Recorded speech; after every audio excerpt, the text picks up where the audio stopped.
Nagsalita si Eliphaz. Ika-4 na kabanata. Nagsalita si Eliphaz na taga-Teman. Sinabi niya, "Magagalit ka ba kung magsasalita ako? Hindi ko na kayang manahimik. Noon pinapayuhan mo ang maraming tao na magtiwala sa Diyos, at pinalalakas ang mahihina at nanlulupaypay.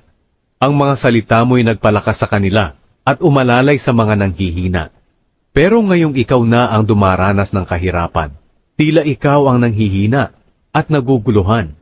Hindi ba't kapag may takot ka sa Diyos at namumuhay ka ng matuwid, magdudulot ito sa iyo ng tiwala at pag-asa?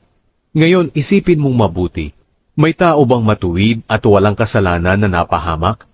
Ayon sa aking nakita at nalaman, ang mga taong gumagawa ng kasamaan at kaguluhan din ang kanilang kahahantungan. Sa isang bugso lamang ng galit ng Diyos, mapapahamak sila. Kahit na sila'y tulad ng malakas at mabangis na leon, tatanggalin pa rin ang kanilang mga ngipin.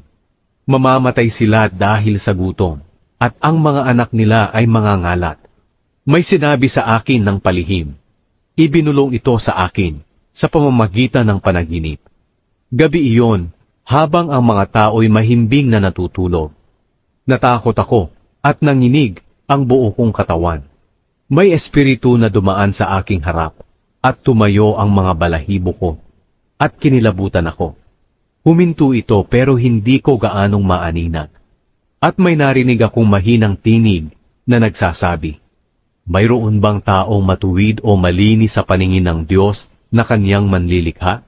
Kung mismong sa mga anghel na lingkod niya ay hindi siya lubusang nagtitiwala at nakakakita siya ng kamalian nila, di lalo na sa taong nilikha lamang mula sa lupa, na madaling pisain, katulad ng gamo-gamo.